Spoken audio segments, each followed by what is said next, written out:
one of the things we've all met is the accusation that we are strident or arrogant or vitriolic or shrill.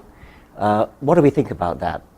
Yeah, well, I'm amused by it because I went out of my way in my book to address reasonable religious people, and I flew the draft with groups of students who were deeply religious.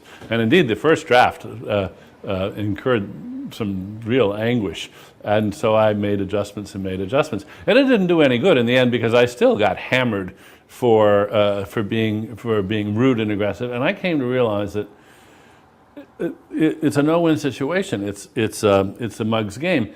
The religions have contrived to make it impossible to disagree with them critically without being rude. Without being rude. They sort of play the hurt feelings card at every opportunity, and you're faced with the choice of, well, am I going to be rude, or am I going to articulate this criticism? Yeah. I mean, am I going to articulate it, or am I just going to button my lip? Right. Well, that's what it is to trespass a taboo. I think we're all encountering the fact that religion is held off the table of rational criticism in some kind of formal way, even by, we're discovering, our fellow secularists and our fellow atheists. Just leave people to their own superstition, even if it's abject and causing harm, and don't look too closely at it. Now that was, of course, the point of the title of my book. There is this spell, and we got to break it. But if the charge of offensiveness in general is to be allowed in public discourse, then without self-pity, I think we should say that we too can be offended and insulted. I mean, I'm not just in disagreement when someone like Tariq Ramadan, accepted now at the high tables of Oxford University as a spokesman, says the most he'll demand when it comes to the stoning of women is a moratorium on it. I find that profoundly much more than annoying. Right, yeah. Insulting, not only insulting, but actually threatening. But you're not offended. This is, you don't take any, I don't see you taking things personally. You're alarmed by the liabilities of certain ways of thinking, as in Ramadan's case. But he would say, or people like him would say, that if I doubt the historicity of the Prophet Muhammad, I've injured them in their deepest feelings. Right. Well, I am, in fact, I think all people ought to be offended, at least in their deepest integrity, by, say, the religious proposition that without a supernatural celestial dictatorship, we wouldn't know right from wrong. That we only live by. But are you really offended by that? Doesn't it just seem wrong? No, I say only, Sam, that if the offensiveness charge is to be allowed in general and arbitrated by the media, then I think we're entitled to claim that much without being self-pitying or representing ourselves as an oppressed minority, which I think is an opposite danger, I will admit. I'd like to add also that I agree with Daniel that there's no way in which the charge against us can be completely avoided, because what we say does offend the very core of any serious religious person at any rate. If we deny the divinity of Jesus, for example, many people will be terrifically shocked and possibly hurt. It's just too bad. I'm fascinated by the contrast between the amount of offense that's taken by religion and the amount of offense that people take against really anything else, like your artistic taste, your taste in music, your taste in art, your politics. You can be not exactly as rude as you like, but you can be far, far more rude about such things. And I'd quite like to try to quantify that, to actually do research about it, actually test people with statements about their favorite football team or their favorite piece of music or something, and see how far you can go before they take offense, compared to, is there anything else, apart from, say, how ugly your face is, that gives such... Or your husband's or wife's or girlfriend's face. Yes. Well, it's interesting you say that, because I regularly debate with the terrible man called John Donahue of the Catholic Defence League, and he actually is righteously upset by certain trends in modern art, which tend to draw attention to themselves by blasphemy. Well, for example, Serrano's Piss Christ, or the elephant dung on the Virgin, and so. And indeed, I think it's quite important that we share with Sophocles and other pre-monotheists a revulsion to desecration or to profanity. That we don't want to see churches desecrated or no, indeed not. religious icons trashed and so forth. We we share an admiration for at least some of the aesthetic achievements of religion. Right. I think this whole notion of I think our criticism is actually more barbed than that, in the sense that we are offending people, but we're also telling them that they're wrong to be offended. I mean, Yes. Yeah. physicists aren't offended when their view of physics is disproved or challenged. I mean, this is just not the way rational minds operate when they're really trying to get at what's true in the world. And religions purport to be representing reality, and yet there's this peevish and tribal and ultimately dangerous reflexive response to having these ideas challenged. I think we're pointing to the total liability of that. Well, and two, there's no polite way to say to somebody, you've wasted your life. Do you realize you've wasted your life? Do you realize that you've just devoted all your efforts and all your goods to a glorification of something which is just a myth? Or have you ever considered even if you say, have you even considered the possibility that maybe you've wasted your life on this? There's no inoffensive way of saying that, but we do have to say it because they should jolly well consider it. Same as we do about our own lives. Oh, absolutely. Yeah. Yes. Dan Barker's making a collection of clergymen who've lost their faith, but don't dare say so because it's their only living. It's the only thing they know what to do. I've heard from one of them at least. Have you? Yeah. Yes. I used to have this when I was younger in arguments with the members of the Communist Party. They sort of knew that it was all up with the Soviet Union. Many of them had suffered a lot and sacrificed a great deal and struggled manfully to keep what they thought was the great ideal alive. Their mainspring had broken, but they couldn't give it up because it would involve a similar concession. Right. But that certainly, if anyone said to me, how could you say that to them about the Soviet Union? Didn't you know you were going to really make them cry and hurt their feelings? I said, don't be ridiculous. Don't be absurd. But it's I find it, in many cases, almost an exactly analogous argument. When people tell me I'm being rude and vicious and terribly aggressive in a way that I should, I say, if I were saying these things about the pharmaceutical industry or the oil interests, would it be rude? Would it be off limits? No. Of course it wouldn't. Right. Well, I want religion to be treated just the way we treat the pharmaceuticals and the oil industry. I'm not against pharmaceutical companies. I'm against some of the things they do, but I just want to put religions on the same page with them. Including denying them tax exemption. Yeah. Yes. Yeah. And, or in the English case, state subsidy. I'm curious how religion acquired this charmed status that it has compared to any of these other things. I mean, somehow we've all bought into it, whether we're religious or not, and that some historical process has led to this immunization of religion against, well, this hyper offense taking that religion is allowed to take. And what's particularly amusing to me, finally, at first it infuriated me, but now I'm amused, is they've managed to enlist legions of non-religious people who take offense on their behalf. And how? In fact, yes. the most vicious reviews of my book have been by people who are not themselves religious, but they're terribly afraid of hurting the feelings of the people that are religious, and they chastise me worse than anybody Exactly who's my actually experience. religious. Exactly my experience. And I think so. One of you pointed out how condescending that view is. That Yes. It's as though it's like the idea of penitentiaries. I mean, they're, other people need them. You know, that That's we right. must keep Yes. these people Yes. safely in their midst. Yes. Well, I think there's one answer to that question, which may illuminate a difference that or at least a difference that I have with I think maybe all three of you. There's something about. I mean, I still use words like spiritual and mystical without furrowing my brow too much, and I mean, to the consternation of many atheists. I think there is a range of experience that is rare and that is only talked about without obvious qualms in religious discourse, and because it's only talked about in religious discourse, it is just riddled with superstition, and it's used to cash out various metaphysical schemes which it can't reasonably do. But clearly people have extraordinary experiences, whether they have them on LSD, or they have them because they were alone in a cave for a year, or they have them because they just happen to have the neurology that is particularly labile that allows for it. But people have self-transcending experiences, and people have the best day of their life where everything seemed, they seemed at one with nature. Sure.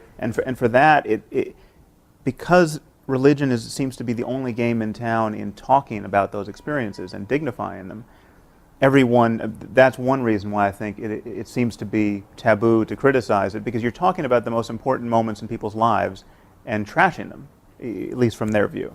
Well, I don't have to agree with you, Sam, in order to say that it's a very good thing you're saying that sort of thing, because it shows that, as you say, religion is not the only game in town when it comes to being spiritual. It's like it's a good idea to have somebody from the political right who is an atheist, because otherwise there's a confusion of values which doesn't help us, and it's much better to have this diversity in other areas. I mean, I think I sort of do agree with you, but even if I didn't, I think it was valuable to have that. Right.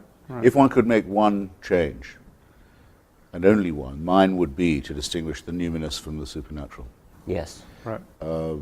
You had a marvelous quotation from Francis Collins, the genome pioneer, who said, while mountaineering one day, he was overcome by the landscape, and then went down on his knees and accepted Jesus Christ. A complete non sequitur. It's never even been suggested that Jesus Christ created that landscape. Right. A frozen waterfall in three streams. Three parts. Which put him in the mind of the Trinity. Well, yeah, absolutely. We're all triune in one way or another. We're programmed for that. That's very clear. It wouldn't ever have been a four-headed God. Right. You know that from experience. But that would be an enormous distinction to make, and I think it would clear up a lot of people's confusion that what we have in our emotions, the surplus value of our personalities, the bits that aren't particularly useful for our evolution, or that we can't prove are, but that do belong to us all the same, don't belong to the supernatural and are not to be conscripted or annexed by any priesthood. Yes, it's a sad fact that people, in a sense, won't trust their own valuing of their numinous experiences. They think it isn't really as good as it seems unless it's from God, unless it's some kind of a proof of religion. No, Right. it's just as wonderful as it seems. It's just as important. It is the best moment in your life. And it's the moment when you forget yourself and become better than you ever thought you could be in some way, and see in all humbleness the wonderfulness of nature. That's it, and that's wonderful. But it doesn't add anything to say, golly, that has to have been given to me by somebody even more wonderful.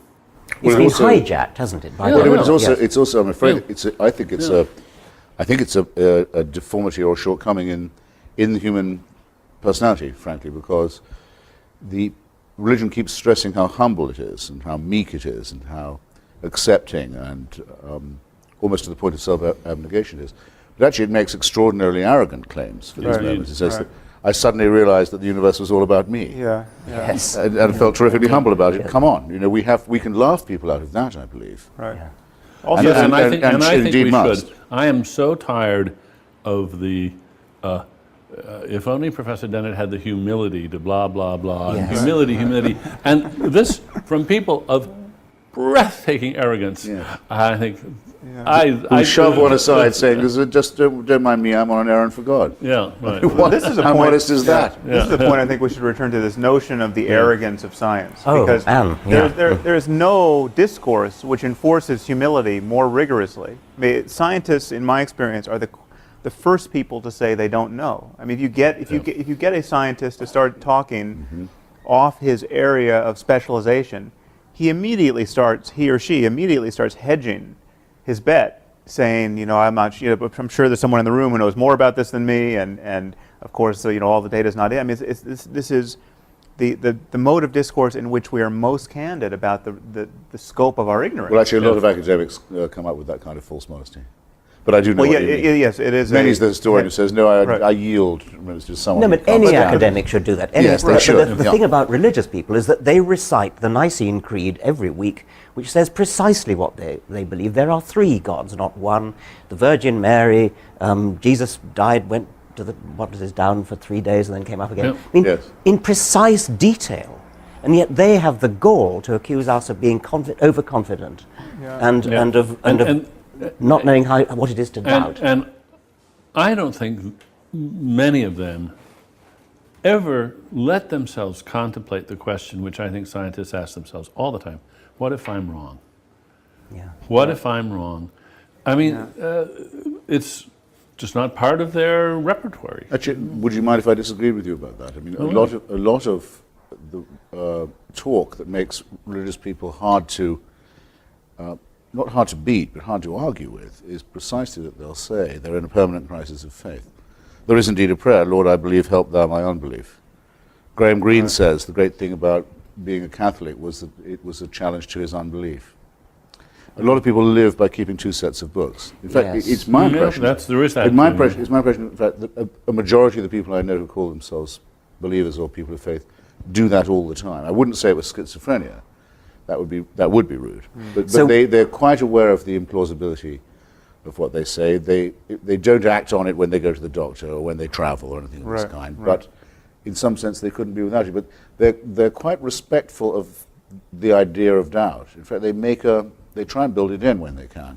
Well, that's interesting then. And so when they are reciting the creed with its total sort of apparent conviction, is this a kind of mantra which is forcing themselves to overcome doubt by saying, yes, I do believe, I do believe, I do believe, because Sure, really I and- don't. And of course, like the others, like their secular counterparts, they're glad other people believe it. It's an affirmation they wouldn't want Yes. other people not Yes. to be making.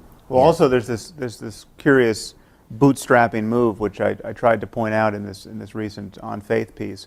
This idea that you start with the premise that belief without evidence is especially noble. I mean, this is the doctrine of faith. This is the parable of doubting Thomas.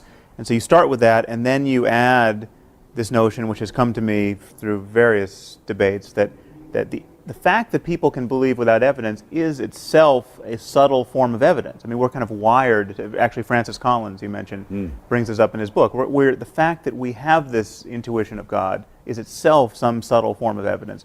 And this is kind of kindling phenomenon where once you say it's good to start without evidence, the fact that you can is a subtle form of evidence, and then the demand for any more evidence is itself a kind of corruption of the intellect or a temptation or something to be guarded against. And you get a kind of perpetual motion machine of self-deception where you can get this thing up and running. But they like the idea that it can't be demonstrated, because then there'd be nothing to be faithful about. Right. That's If the point of faith. Yeah. If everyone had seen the Yeah. resurrection, and we all knew that we'd been saved by it, so, well, then we would be living in an unalterable system of belief, and it would have to be policed. Right. Well, And it would actually be, those of us who don't believe in it are very glad it's not true, because we think it would be horrible. Those who do believe it don't want it to be absolutely proven so there can't be any doubt about it, because then there's no wrestling with the conscience, there are no dark nights of the soul. It was a review of one of our books, I don't remember which, but it was exactly that point, that just what a crass expectation on the part of atheists that there should be total evidence for this. I mean, there'd be much less magic. You know, if everyone was compelled to believe by too much evidence.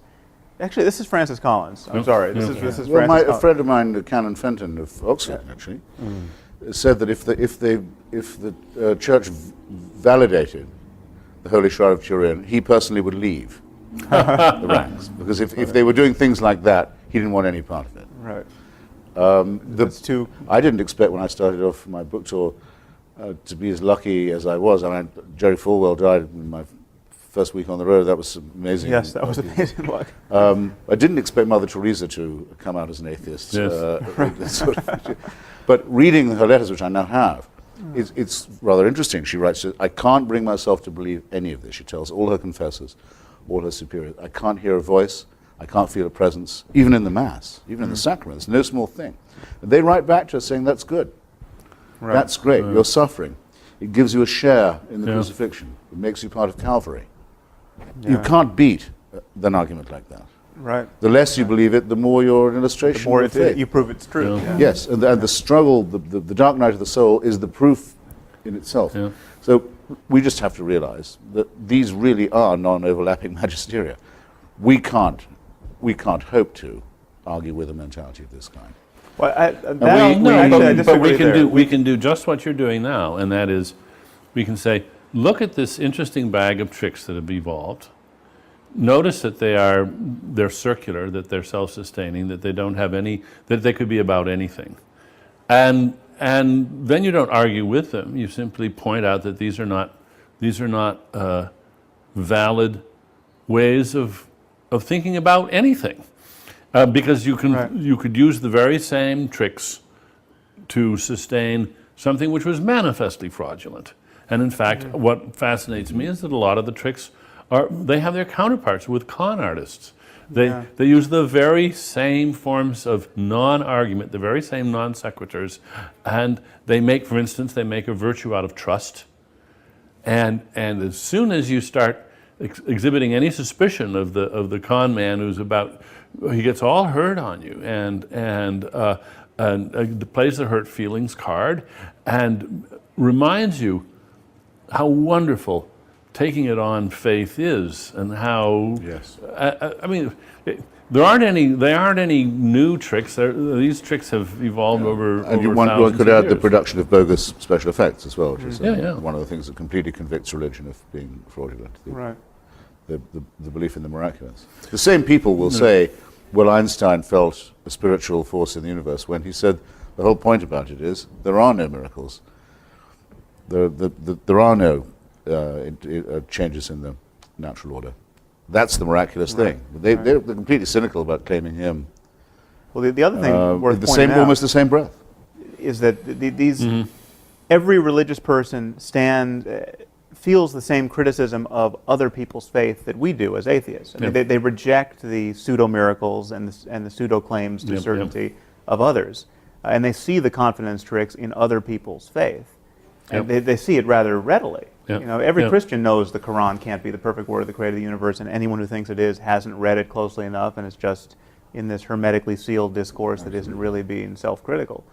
And I think we're on very strong. We make a very strong case when we point that out, and point out also that whatever people are experiencing in church or in prayer, no matter how positive, the fact that Buddhists and Hindus and Muslims and Christians are all experiencing it proves that it can't be a matter of the divinity of Jesus or the unique sanctity of the Quran, or because there's 17 different ways of getting there. Yeah. By the way, on that, a tiny point. It's not. I hope not a digression.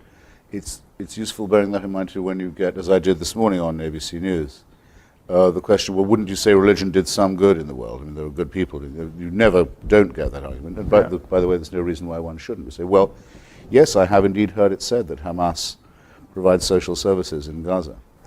And I've even heard it said that Louis Farrakhan's group gets young black men in prison off drugs. I don't know if it's true. I'm willing to accept it might be. It doesn't alter the fact that the one is a militarized terrorist organization with a fanatical anti-Semitic ideology, and the second is a racist crackpot cult. And the other, I have no doubt that Scientology gets people off drugs too. But my insistence always with these people is, if you will claim it for one, you must accept it for them all.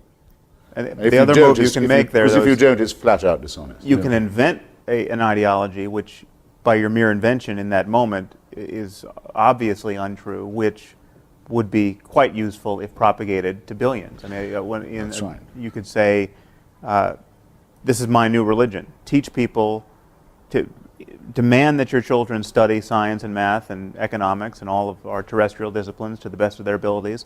And if they don't persist in those efforts, they'll be tortured after death by 17 demons. This would be extremely useful. I mean, it would be far more useful than Islam, propagated to billions. And yet, what are the chances that the 17 demons exist? Zero. There's a slipperiness too, isn't there, about one way of speaking to sophisticated intellectuals and theologians, and another way of speaking to congregations, and above all, children. And I think we've all of us been accused of going after the easy targets of the Jerry Falwells of this world and ignoring the sophisticated professors of theology. And I mean, I don't know what you feel about that, but one of the things I feel is that the sophisticated professors of theology will say one thing to each other and to intellectuals generally, but will say something totally different to a congregation. They'll talk about miracles, they'll talk about... Well, they won't talk to a congregation. Well, archbishops will. Yes, but when the sophisticated theologians try to talk to the preachers won't have any of it. Well, that's true. I mean, you got to realize that sophisticated theology is like stamp collecting. It's a very specialized thing, and only a few people do it. And a negligible influence. They take in their own laundry, and they get all excited about some very arcane details, and their own religions pay almost no attention to what they're saying. A little bit of it does, of course, filter in, but it always gets beefed up again for general consumption, because what they say in their writings, at least from my experience, is eye-glazing, mind-twisting, very subtle things which have no particular bearing on life. Oh, no, I must insist. I must say a good word here for Professor Alistair McGrath, who in his attack on Richard said it's not true, as we've always been told, and most Christians believe, that Tertullian said, credo quae absurdum, I believe it because it's ridiculous. No, it turns out, I've checked this now, though I don't know this from McGrath, that in fact Tertullian said, the impossibility of it is the thing that makes it the most believable. That's a worthwhile distinction, I think. And very useful for training one's mind. Impossibility as opposed to absurdity? Very useful for training one's mind in the fine points. It's the likelihood, in other words, that it could have been made up, is diminished by the incredibility of it. Who would try and invent something that was that it's so unbelievable? off the wall. You make some very good points that actually is, That's a good I point. think, a debate perfectly well worth having. What I say to these people is this: you're sending your email or your letter to the wrong address. Everyone says, let's not judge religion by its fundamentalists. All right. Take the Church of England. Two of whose senior leaders recently said that the floods in North Yorkshire were the result of homosexual behaviour. Not in North Yorkshire, presumably, but probably in London, I think they're thinking. But God's aim is a little one off. One of these, the Bishop of Carlisle, is apparently about to be the next Archbishop of Canterbury. Now, this is extraordinary. This is supposed to be the mild and reflective and thoughtful and rather, troubled church, making fanatical pronouncements. Well, I want to hear what Alistair McGrath is going to write to the Bishop of Carlisle, not to me. Is he going to say, my Lord Bishop, do you not realize what a complete idiot you're making of yourself and of our church? Did he do this? If he did it in private, I'm not impressed. He has to say it in public. The Bishop Why are of they Carlisle telling me backtracked. I will judge the church by the statements of its bishops? I think I'm allowed to. Yeah. But the other thing is that, never mind about the academic theologians, bishops and vicars, who will attack us for taking scriptures, or for accusing people of taking scriptures literally. And of course we don't believe the book of Genesis literally. And yet they do preach about what Adam and Eve did, as though they did exist, as though they're somehow, it's a sort of license to talk about things which they know and anybody of any sophistication knows is fiction. And yet they will treat their congregations, their sheep, as though they did exist, as though they were factual, and a huge number of those congregations actually think they did exist. Can you imagine any one of these preachers saying, as such a topic is introduced, this is a sort of theoretical fiction. It's not true, but it's a very fine metaphor. No, they're just They not kind of, going. after the fact, imply that that's what they expect you to know. Yes, but they would never announce it. They would Well, never there's say another it. point there, is that they never admit how they have come to stop taking it literally. Because you have all these people criticizing us for our crass literalism, we're as fundamentalist as the fundamentalists. And yet these moderates don't admit how they have come to be moderate. What does moderation consist of? It consists of having lost faith in all of these propositions, or half of them, because of just the hammer blows of science and secular politics. Of the and crass rationality. literalism of the critics. Yeah, Yes, I right. mean, religion has lost its mandate on 1,000 questions. And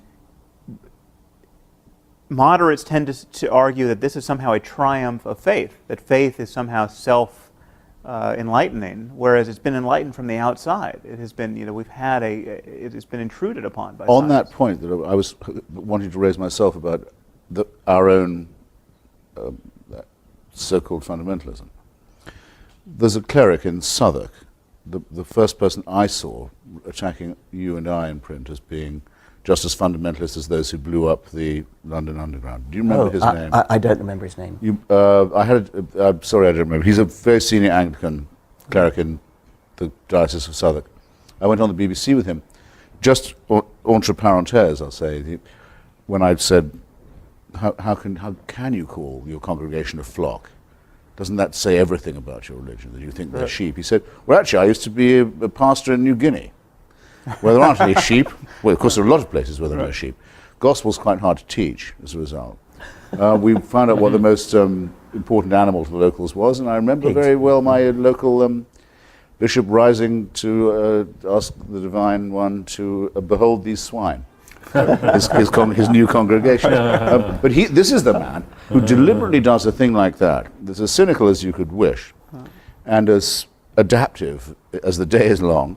And he says that we who doubt it are as fundamentalist as people who blow up their fellow citizens on the London Underground. It's unconscionable. Thus, I don't really mind being accused of ridiculing or treating with contempt people like that. I just frankly have no choice. I have the faculty of humor, and some of it has an edge to it. I'm not going to repress that for the sake of politeness of people. Would you think that it would be good to make a distinction between the professionals and the amateurs? I share your impatience with the officials of the churches, the people who this is their professional life. It seems to me they know better. Right. The congregations don't know better because it's maintained that they should not know better. I do get very anxious about ridiculing the beliefs of the flock because of the way in which they have ceded to their leaders. They've delegated authority to their leaders, and they presume their leaders are going to do it right. So I think in this, who stands up and says the buck stops here? Right. Well, it seems to me it's the preachers themselves, it's the priests, it's the bishops, and we really should hold their feet to the fire. For instance, just take the issue of creationism. If somebody in a fundamentalist church thinks that creationism makes sense because their pastor told them, well, I can understand that and excuse that. We all get a lot of what we take to be true from people that we respect and whom we view as authorities. We don't check everything out. But where did the pastor get this idea? And I don't care where he or she is responsible because their job is to know what they're talking about in a way that the congregation isn't. We have to be a little bit careful not to sound condescending when we say that, and in a way it's reflecting the condescension of the preacher. Yes, because I'll take things that you and Richard say on the human and natural sciences, not without wanting to check, but I'm often unable to, but knowing that you are the sort of gentleman who would have checked. If you say, the bishop told me it, so I believe it, you make a fool of yourself, it seems to me, and one is entitled to say so. Just as one is entitled when dealing with an ordinary racist to say that his opinions are revolting. Right. He may know no better, but that's not going to save him from my condemnation. And nor should it. And I think exactly it's condescending not to confront people, as it were, one by one, or en masse.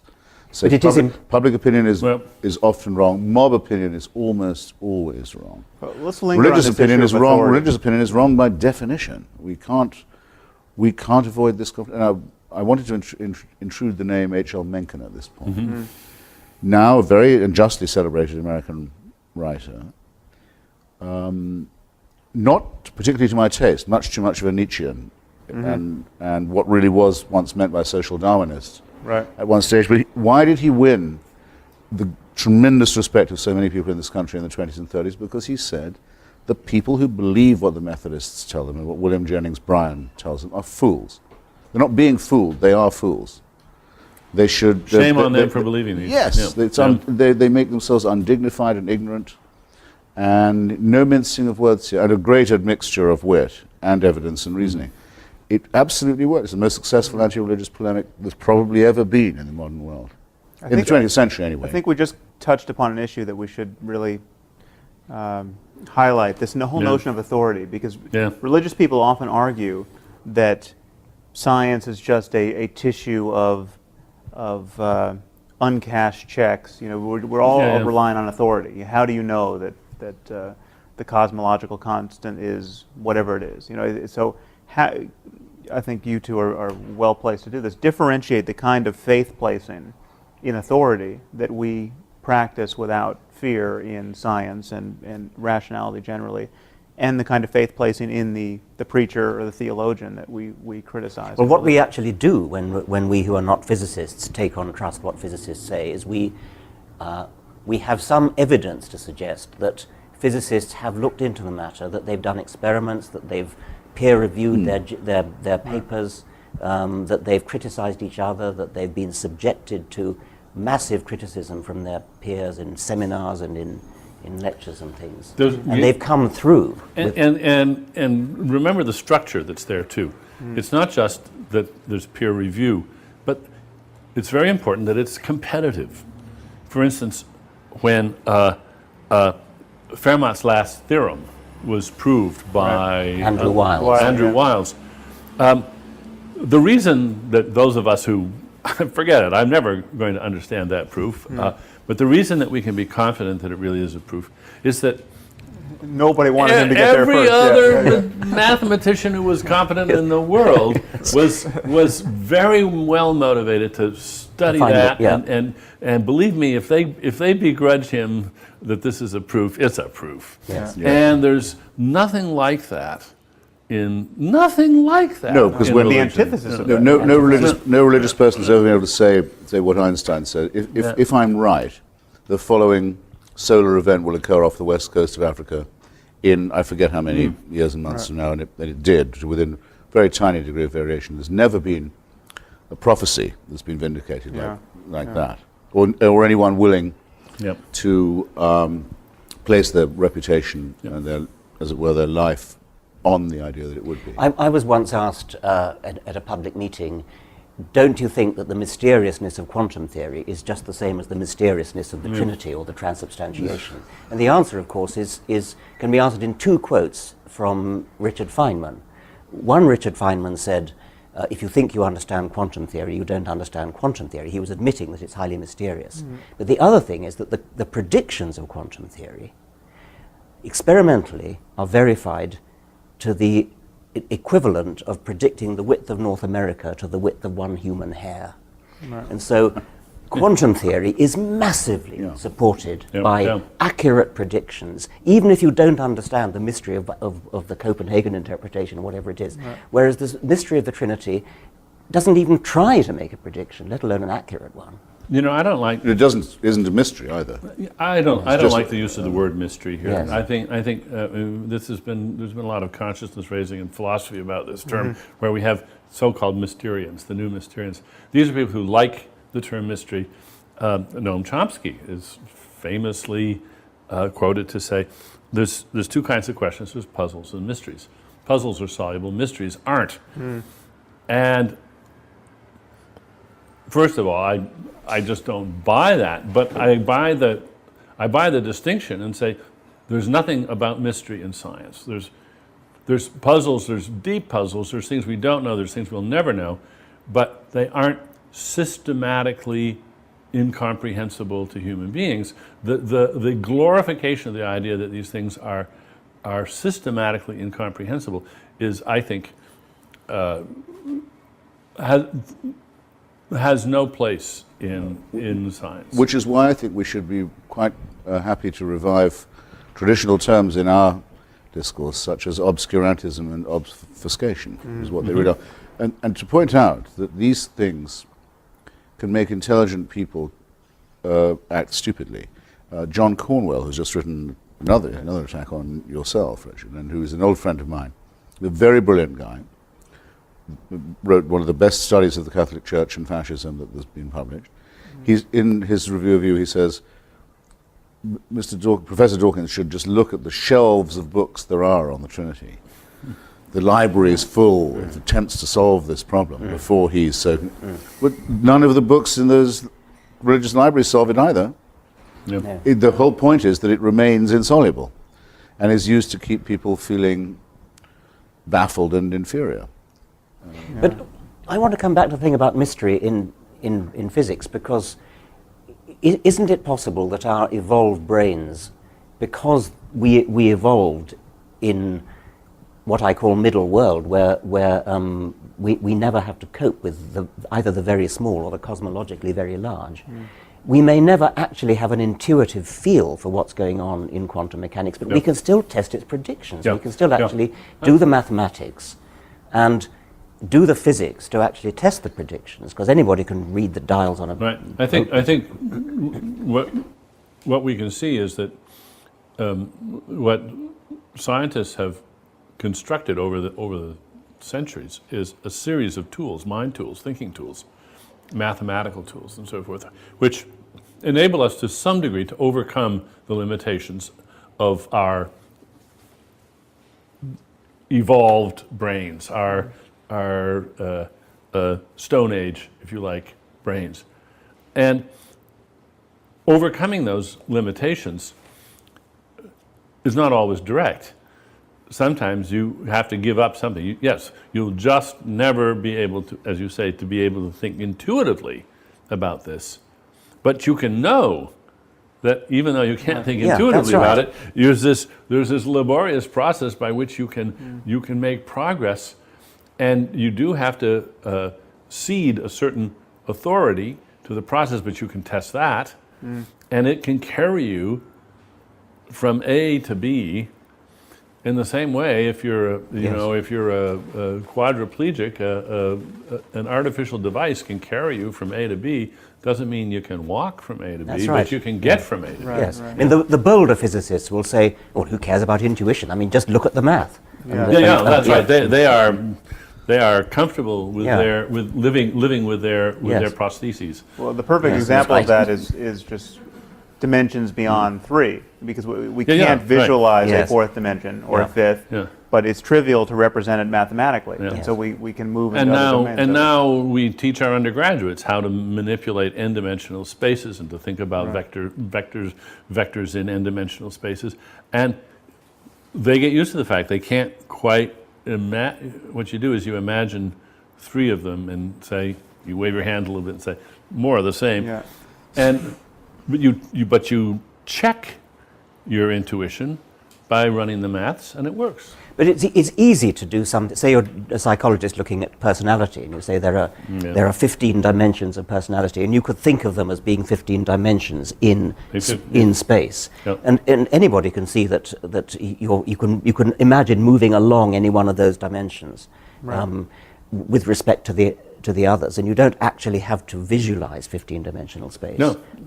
And you give up that demand, and you realize, yes. I can live without that. It would be nice if I could do that, but hey, I can't see bacteria with the naked eye either. I can live without that. But I think there's one. I was challenged on footnote. that. I was challenged on the radio the other day by someone Can't see who it back here. appeared to be fairly quiet. No, said that I believed in atoms on no evidence because I'd never seen one. Not since George Galloway said to me that he'd never seen a barrel of oil.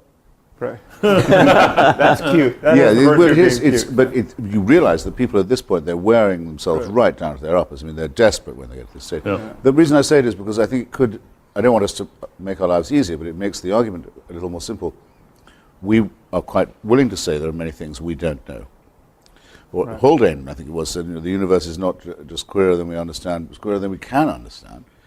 We know there'll be great new discoveries. We know we'll live to see great things, but we know there's a tremendous amount of uncertainty. That's the whole distinction. The believer has to say not just that there is a God, the deist position, that there may be a mind at work in the universe, a proposition we can't disprove, but they know that mind Exactly. and can interpret it. They're on good terms with it. They get occasional revelations They from have it. a book that is They its get verbatim briefings from screed, it. yes. Now, any decent argument, any decent intellect has to begin by excluding people who claim to know more than they can possibly know. You start off by saying, well, that's wrong to begin with. Now can we get on with it? yeah, So theism's gone in the first round. yeah, yeah. Yeah. It's off the island. Exactly. It's out of the show.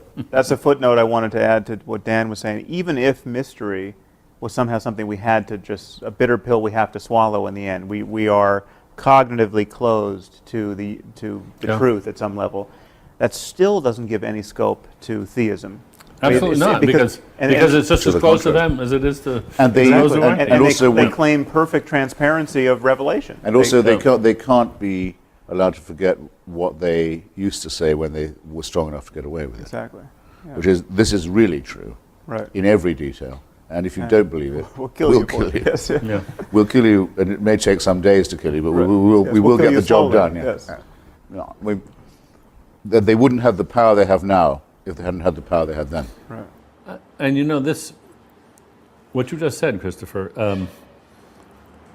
actually, I think strikes terror, strikes anxiety in a lot of religious hearts, because it just hasn't been brought home to them that this move of theirs is just off limits. It's just not, it's not the game. It's not, it doesn't, you can't do that.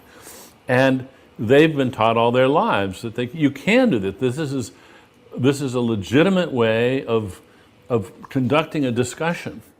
And here suddenly we're just telling them, I'm sorry, that is not a move in this game. In fact, it is a disqualifying move. Right. And precisely they the find move that you can't be respected for making. Yeah, yes.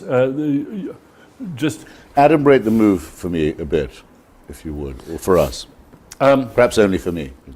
Say what you think that move is. Somebody plays the faith card. Yes. They say, look, I am a Christian, and we Christians, we just have to believe this, and that's it. At which point, I guess the polite way of saying it is, well, okay, if that's true, you'll just have to excuse yourself from the discussion because you've declared yourself incompetent to proceed with an open mind. Now, if you really can't defend your view, then sorry, you can't put it forward. We're not going to let you play the faith card. Now, if you want to defend what your holy book says in terms that we can appreciate, fine. But because it says it in the holy book, that just doesn't cut any ice at all. And if you think it does, you're clearly, that is, first of all, that's just arrogant. It is a bullying move, and we're just not going to accept it. And it's a move that they don't accept when done in the name of another faith. Exactly. But now, in which case, could I ask you something, all three of you who are wiser than I on this matter, what do we think of Victor Stenger's book that says that we can now scientifically disprove the existence of God? Do you have a view Which of God? this? I haven't read the book. Which God? The God of any kind of Either creating one, or supervising one, and certainly an intervening one. I mean, I think that's fairly exhaustive. My view had always been that since we have to live with uncertainty, only those who are certain leave the room before the discussion can become adult. Victor Stenger seems to think now we've got to the stage where we can say with reasonable confidence it's disproved, not vindicated or better explanation proposed. But disproved. I just thought it'd be an interesting proposition because it matters a lot to me that our opinions are congruent with uncertainty. Right. Well, I think the weak and link. in other words, with doubt. Yeah, I was a big fan of his book and actually blurbed it, but I think the weakest link is this foundational claim on the texts, this idea that we know that the Bible is the perfect word of an omniscient deity, because that is an especially weak claim, and it really is the claim. It is really the gold in their epistemological gold standard. I mean, it all rests on that. That if the Bible is not a magic book, Christianity in this case evaporates. If the Quran is not a magic book, Islam evaporates. And when you look at the books and ask yourself, is there the slightest shred of evidence that this is the product of omniscience? Is there a single sentence in here that could not have been uttered by a person for whom a wheelbarrow would have been, emergent technology? You have to say no. I mean, there's not. If the Bible had an account of DNA and electricity and other things that would astonish us, then okay, our jaws drop suitably, and we have to have a sensible conversation about the source of this knowledge. Dinesh D'Souza makes this claim in his new book. He's going to be, by the way, one of the much more literate and well-read and educated of our antagonists, I'm going to be debating soon. He says that in Genesis, which people used to mock, they said, "Let there be light," and then only a few staves later you get the sun and the moon and the stars. Right. How could that be? Well, that's actually, according to the Big Bang, that would be right. Yeah, but that's The bang pathetic. precedes the galaxies. Yeah, yeah. I mean, believe me, it's pathetic too. But Right. Well, I try to demonstrate this cast of mind in, I think, a very long endnote in the End of Faith, where I say any text can be read. Well, with the eyes of faith, you can make magical impressions out of any text. So I literally walked into a bookstore, the cookbook aisle of a bookstore, randomly opened a cookbook, found a recipe for wok, I think it was seared shrimp with Ogo relish or something, and then came up with a mystical interpretation of the recipe. And you can do it. I mean, you can connect the dots with any crazy text well, Michael and find Shermer, wisdom in it. Michael Shermer did it with the Bible code. Right, I haven't seen that. The but hidden yeah. messages in the Bible. Yeah. Very, very Yeah. good. You can write yesterday's headlines Yeah. from it Right. anytime you like. Yeah. I have a question for the three of you. Is there any argument for faith, any challenge to your atheism that has given you pause, that has sent you back on your heels, where you felt you didn't have a ready answer, etc.?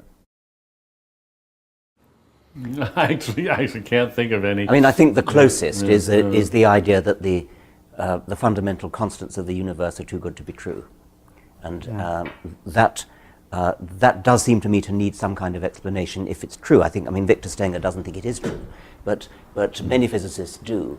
I don't think. I mean, it certainly doesn't in any way suggest to me a creative intelligence, because you're still left with the problem of explaining where that came from. Right. And a creative intelligence who's sufficiently creative and intelligent enough to fine-tune the constants of the universe to give rise to us has got to be a lot more fine-tuned himself than... Yeah. than Why create all the other planets in our solar system dead?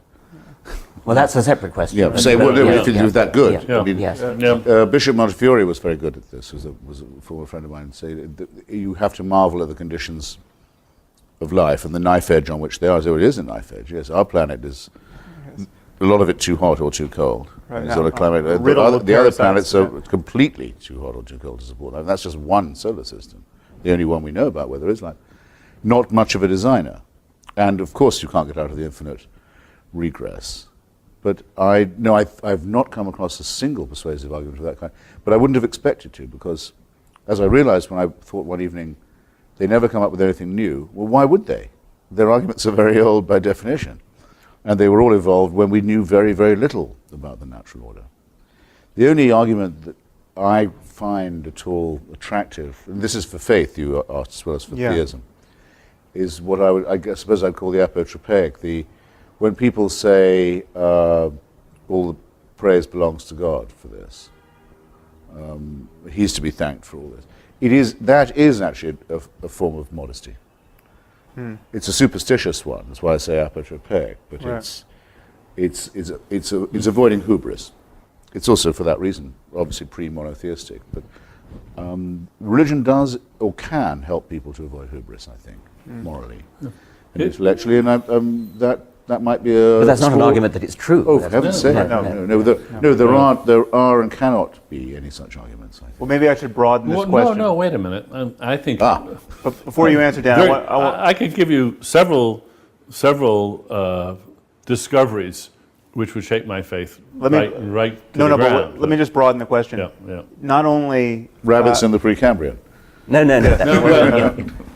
not only an argument for the plausibility of religious belief, but an argument that suggests that what we're up to, criticizing faith, is a bad thing. Oh, that's much easier. We shouldn't be doing so. Yeah. Let's That's- exclude okay, that. yes, by all means. Yeah. yes. Yeah. We shouldn't be doing what we're doing. That's much easier. It's easier to think of a good Oh, reason. I mean, somebody could come up with an argument that says that the world is a better place and Oh, that, everybody yeah. believes a falsehood. And Is there any context, though, in your work or in dialogue with your critics where you feel that argument has given you pause? Oh yes.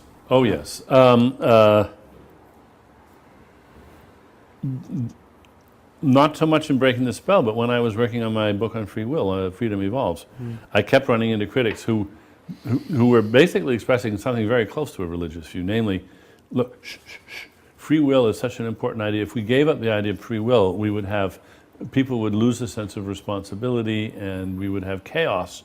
And you really don't want to look too closely. Just avert your eyes. Do not look too closely at this issue of free will and determinism. And I thought about that explicitly in the environmental impact category. Okay, could I imagine that my irrepressible curiosity could lead me to articulate something, true or false, That's dangerous. which would have such devastating effects on the world that I should just shut up and change the subject? Right. And I think that's a good question that we all should ask. Yeah, good. Absolutely. Mm-hmm. And I spent a lot of time thinking hard about that, and I wouldn't have published either of those two books if I hadn't come to the conclusion that it was not only, as it were, environmentally safe to proceed this way, but obligatory. Mm. But I think you should ask that question. I do. Right. Before publishing a book, but not before deciding for yourself, do I think that this is true or not? One should never do what some politically motivated, often, critics do, which is to say, this is so politically obnoxious that it cannot be true. Oh, yeah. And which is a different It's a different thing point. entirely. No. No, it would be like discovering that you thought that the bell curve on white and black intelligence was a correct interpretation of IQ. Yes, and you could well suppress publications. Now I've looked at all this stuff again. I'm absolutely, so you could say, now what am I going to do? Fortunately, these questions don't in fact present themselves in that way. I'll tell you one place where it's presented itself to me. This I think it was an op-ed in the LA Times, I could be mistaken, but someone argued that the reason why the Muslim population in the U.S. is not radicalized the way it is in Western Europe is largely the result of the fact that we honor faith so much in our discourse that they have not become, the community has not become as insular and as grievance-ridden as it has in Western Europe. As in Western Europe. Now, I don't know if this is true, but if it were true, that gave me a moment's pause. That would be of interest. James Wolfenson, later the World Bank, recently the negotiator on Gaza, says that he firmly believes that he had tremendous influence for good with the Muslim Brotherhood and Hamas because he was an Orthodox Jew. If so, I think it would be disgusting, I have to say. And he shouldn't have had the job in the first place, because we know one absolute thing for certain about that conflict, which is that it's been made infinitely worse by the monarchy. If it were only a national and territorial dispute, it would have been solved by now. So, but his self-satisfaction in saying so, even if it were true, would turn me even more against him.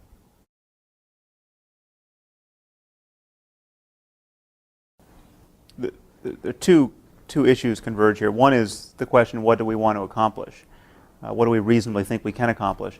And then this article of faith that I think circulates, unfortunately, among people of our viewpoint, that you can't argue anyone out of their beliefs. I mean, well, is this a completely fatuous exercise, or can we actually win a war of ideas with people? And I think, certainly judging from my email, we can't. I mean, I'm constantly getting email from people who have lost their faith and in effect been argued out of it. And the straw that broke that camel's back was either one of our books or some other process of reasoning or incompatibility of what they knew to be true and what they were told by their faith, that I think we have to just highlight the fact that it's possible for people to be shown the contradictions and internal to their faith, or the contradiction between their faith and what we've come to know to be true about the universe, and they just, the process can take minutes or months or years, but they have to renounce their superstition in the face of what they now know to be true. I was having an argument with a very sophisticated biologist who's a brilliant expositor of evolution, and he still believes in God. And I said, how can you, what's this all about? And he said, I accept all your rational arguments, however, it's faith. And then he said this very significant phrase to me, there's a reason that it's called faith. He said it very decisively, very almost aggressively. There's a reason that it's called faith. And that was to him the absolute knockdown clincher. You can't argue with it because it's faith. And he said it proudly and defiantly, rather than in any sort of apologetic way. And you get it all the time in North America from people who say you've got to read William James and have had to be able to judge other people's subjective experiences, which is something that's by definition impossible to do. Right. If it's real to them, why can't you respect it? I mean, this wouldn't be accepted in any other field of argument at all. The impression people are under is the critical thing about them. I had a debate with a very senior Presbyterian in Orange County. I asked him, because we were talking about biblical literalism, of which he wasn't an exponent, but I said, well, what about the graves opening at the time of the crucifixion according to St. Matthew? Matthew, I'd rather say. And everyone getting out of their graves in Jerusalem, walking around greeting old friends in the city. I was going to ask him, doesn't that rather cheapen the idea of the resurrection of Jesus? But he mistook my purpose. He wanted to know if I believed that had happened. That was what he thought. Right. And he said that as a historian, which he also was, he was inclined to doubt it. Right. But that as a Presbyterian minister, he thought it was true. I thought, well, all right then. How many personalities do we have? I'm seriously, for me, it was enough that I got him to say that. Right. I said, in that case, I rest my case, in fact. I don't want to say any more to you now. You've said all I could say. Yeah. Well, there's one other chip I'd like to put on the table here. There's this phenomenon of someone like Francis Collins, or the biologist you just mentioned, someone who obviously has enough of the facts on board, enough of a scientific education to know better, and still does not know better, or professes not to know better. And I think we have a cultural problem where, and this was actually brought home to me at one talk I gave. A physics professor came up to me at the end of the talk and told me that he had brought one of his graduate students who was a devout Christian and who was quite shaken by my talk, and all I got from of this report was that this was the first time his faith had ever really been explicitly challenged. And so there's something about that. It's true to say that you can go through the curriculum of becoming a scientist and never have your faith explicitly challenged because it's taboo to do so. Yeah. And now we have engineers who can build nuclear bombs in the Muslim world who still think it's plausible metaphysics that you can get to paradise and get 72 virgins. And we have people like Francis Collins who think that on Sunday you can kneel down in the dewy grass and give yourself to Jesus because you're in the presence of a frozen waterfall, and on Monday you can be a physical geneticist. Well, according to our friend the great Pervez Hoodboy, the great Pakistani physicist, there are people who think you can use the jinns, the devils, and harness their power for the reactor. It's almost tempting to fund such a project. Yeah, and it seems, and I gather that, again, I can't get over him still, the respected Tariq Ramadan of St. Anthony's College, Oxford, says in his book, I'm told, that he believes in jinns too. Right. I hope I'm not doing him an injustice. I've been told that in his book, In the Steps of the Prophet, he says as much. So one is up against things that are flat out primitive and superstitious. I think it may be easier than we're supposing to shake people's faith. There's been a moratorium on this for a long time. We're just the beginning of a new wave of explicit attempts to shake people's faith, and it's bearing fruit. And the obstacles, it seems to me, are not that we don't have the facts or the arguments. It's these strategic reasons for not professing it, not admitting it. Not admitting it to yourself, not admitting it in public, because your family is going to view it as a betrayal. You're just embarrassed to admit that you were taken in by this for so long. It takes, I think, tremendous courage to just declare that you've given that all up. And if we can find ways to help people find that courage and give them some examples of people who have done this, and they're doing just fine. They may have lost the affections of a parent or something like that. They may have hurt some family members, but still, I think it's a good thing to encourage. And I don't think we should assume that we can't do this. I think we can. Yes, it's almost patronising to suggest that we couldn't. I mean, to suggest that it shouldn't, that it's not. On the other hand, I think we all know people who seem to manage this kind of split brain feat of, as Sam said, believing one thing on a Sunday and then something totally contradictory or incompatible in the rest of the week. And there's nothing, I suppose, neurologically wrong with that. I mean, there's no reason why one shouldn't have a brain that's split in that kind of way. But it is unstable in a certain way. But and I'm sure you're right that people do this, and they're very good at it, and they do it by deflecting attention from it. Yeah. And let's start. But how you can live with it? Let's start focusing attention. How can you live with a contradiction in your?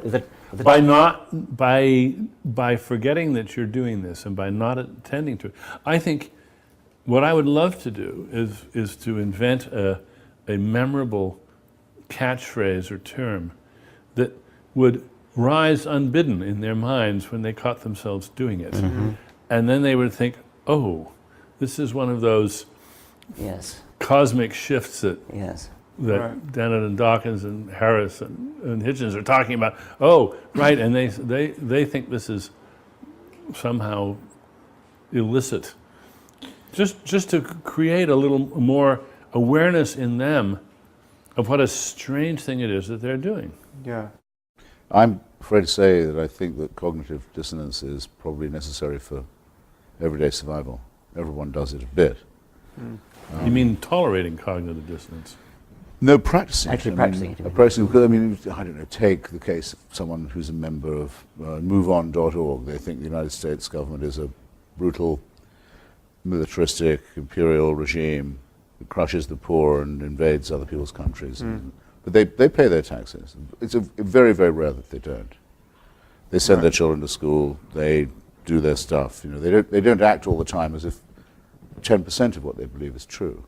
Right. Partly because it would be impossible. Same with people in the 50s who, members of the John Birch Society, who thought President Eisenhower was a communist. Okay, you get up in the morning, you believe that. The White House is run by the Kremlin, but then you have to go and get the groceries. Right. And do all that stuff. Why aren't you you still have to go and do it. Too many commitments, So, but you absolutely wouldn't be challengeable in your belief. It would be very, very important to you, but there would be no way in your life, your real life, of vindicating or practicing the opinion that you have. And I'm sure that the same is true of people who say, well, I shouldn't really prefer one child to another or one parent to another, but I do. I'm just not going to act as if I do. Right. All kinds of things of this kind. But what do you think as educators? Or Senator Craig saying he's not gay. Thinking in his own mind, he's absolutely sure he's not. Right. Yeah. But he can't manage his life by saying he is, or he isn't. Yeah. So a question I wanted to ask was this: we should ask ourselves what our real objective is. Yeah. Do we in fact wish to see a world without faith? I think I would have to say that I don't. I don't either expect to or wish to see that. What do you mean by faith? I don't think it's possible because it replicates so fast, faith, as often as it's cut down or superseded or discredited. It replicates, it seems to me, extraordinarily fast, I think for Freudian reasons, principally to do with the fear of extinction. So you mean faith in supernatural paradigms? Wish. But why would you not wish it? Wish thinking. And then the other thing is, would I want this argument to come to an end? With all having conceded like to that retire and move on to Hitchens other really won questions? that round. Now nobody in the world believes in God. Now, apart from being unable to picture this, I'm not completely certain that it's what I want. I think it is rather to be considered as sort of the foundation of all arguments about epistemology, philosophy, biology, and so on. That it's the thing you have to always to be arguing against. The other explanation. It's an extraordinary thing. I don't understand what you're. I mean, I understand you're saying that it'll never work. But I don't understand why you wouldn't wish it. Because I think, as a bit like the argument of the argument between, Huxley and Darwin. Huxley and Wilberforce, or Darrow and William Jennings Bryan. I want it to go on. Because it's interesting. I want our side to get more refined and theirs to be ever more exposed. But I can't see it with one hand clapping. You don't want it to go on with the jihadists. I mean, there's a certain face of this. No, but I don't have a difference of opinion with the jihadists. Well, you do in terms of the legitimacy of their project. No, not really. No, there's nothing to argue about with that. I mean, there's a simple matter of survival. I want them to be extirpated. Or then move it down to the people who are blocking stem cell No, research. that is a purely primate response with me. They're recognizing the need to destroy an enemy in order to assure my own survival. I've no interest at all in what But it they sounds think. that you're No, I mean, lively. really, we haven't still come to your question about Islam, but no interest at all in what they think. Only interested in refining methods of destroying them. Okay. In other words, you've simply given A up. task in which, by the way, one gets very little secular support. Yes, Most that's atheists notable. don't want this fight. Yeah. The most important one is the one they want to shirk. They'd far rather go off and dump on Billy Graham. Well, Because on that they know that they can't, there's no danger. I think that because we find the idea of exterminating these people just abhorrent, and we think that besides it will, No, I it said will breed them extirpating. extirpate. Yes. Complete destruction of the jihadist forces. Extermination, I think, has to be applied more as a species or to... No, but Christopher, Well, going yes. back to your thing about, it sounds as though you like argument, you like having, it's almost the theatre It's of the having an process, intellectual argument which would be lost. Well, I would rather say the dialectic, actually, Richard. In other words, one learns from arguing with other people. Yes. And I think all of us around this table have probably enhanced or improved our own capacities as reasoners. Yes, in but, this- but I in mean, this there's plenty of context. other things to reason about. You can Yeah. having won the battle against religion, we can go back to science or whatever it is we Yes. practice, and we can argue and reason about that. And there's plenty of arguments, that really worthwhile But arguments. it'll always be the case that some will attribute their presence here to the laws of biology, and others will attribute their presence here to a divine plan that has a scheme for them. Well, that's And you can tell a lot, in my view, about people from which view they take. And as we all know, only one of those views makes sense. But how do we know that? Because we have to contrast it with the opposite one, But let me make an which is not analogy here, going, though. not going to spare. Because you could have said the same thing about witchcraft at some point in recent history. You could say that every culture has had a belief in witches, a belief in the efficacy of magic spells. Witchcraft is ubiquitous, and we're never going to get rid of it, and we're fools to try. Or we can try only as a matter of dialectic. But witchcraft is going to be with us. Well, and yet witchcraft has almost without exception. I mean, you can find certain communities Not where at all. Not at all. No, I mean, It's real in a- witchcraft, not witchcraft as witchcraft is in this completely religious faith. ineradicable. It spreads like weed, often under animist and Christian. No, I don't mean Not Washington. not in the Western world. I mean Washington frank Post, witchcraft. the Witchcraft Washington of the Post- evil eye, and instead of medicine, you have. You think you've got rid of that? I think we've got. Oh, fundamentally, we've got rid of Yeah. that. Yes. But in any case, don't you Not want to at get all. rid of it? I mean, Not at all. There's currently a campaign to get Wiccans registered to be buried in Arlington Cemetery. Well, Oh, but modulo the Wiccans. Wiccans are to Yeah, they're not- witchcraft as Unitarians are. Right. They're not real. I'm talking Come on, about. ma'am. I'm talking about a willingness to kill your neighbor because you think that there is some causal mechanism by which they, through their evil intent, could have destroyed your crops psychically, or cast an evil eye upon your. I mean, it comes in ignorance yes. of medical science. I mean, you don't know why people get sick, and you suspect your neighbor of ill intent, and then witchcraft fills the void there. No, one wouldn't say in such a case that one wished to be, one didn't wish to be without it. That we lost something But interesting we to argue are with. effectively. I mean, we're not dealing with the claims of witches intruding upon medical. Don't go to alternative medicine and acupuncture here. I'm talking about real witchcraft. Well, I was medieval about witchcraft. to do that very thing. And the Washington Post publishes horoscopes every day. Astrology Yes, and is that yet is- another matter. but you think- astrology is a Let's take a pale. moderate. Astrology is not going to be eradicated. Believe Okay, me, well, but it people are not going doesn't to stop need to be reading eradicated. horoscopes. no, but you're confusing whether it's going to be eradicated and whether you want it to be eradicated. And it sounds as though you don't want it to be eradicated because you want something to argue against and something to sharpen Yes, your wits I up. think that is in fact what I. But in fact, instead of thinking about eradication, why not think about it the way an evolutionary epidemiologist would and say, what we want to do is we want to encourage the evolution of avirulence. We want to get rid of the harmful kinds. And I mean, I don't care about astrology. I don't think it's harmful enough. I mean, it was a little scary when Reagan was reportedly using astrology to make decisions. But that, I hope, anomalous case aside, I find the superstition that astrology is important to be relatively harmless. If we could only do the same thing, if we could only relegate the other enthusiasms to the status of astrology, I'd be happy. Right. Well, look, you don't accept my, or you don't like my answer, but I think the question is going to be asked of us. It was asked of me today, actually, again on the TV. It said, do you wish no one was going to church this morning in the United States? Right. What's your answer? Well, I've given mine. Richard's I disagreed a bit. The answer I gave this morning was, I think people would be much better off without false consolation, and I don't want them trying to inflict their beliefs on me. They'd be doing themselves and me a favor if they gave it up. So perhaps in that sense I contradict myself. I mean, I wish they would stop it, but then I would be left with no one to argue with. But you have many other subjects. And I certainly didn't say that I thought if they'd only listened to me they would stop going. Okay, so there are two questions here. So that was my very experimental answer. But I'd love to hear, would you like to say that you look forward to a world when no one had any faith in I want to answer this.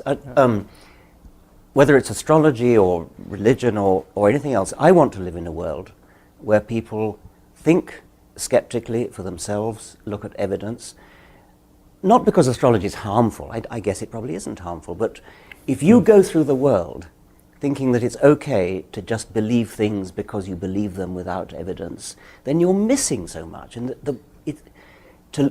it's such a wonderful experience to live in the world and understand why you're living in the world and understand what makes it work, understand about the real stars, understand about astronomy, that it's an impoverishing thing to be reduced to the pettiness of astrology. And I think you can say the same of religion. The universe is a grand, beautiful, wonderful place.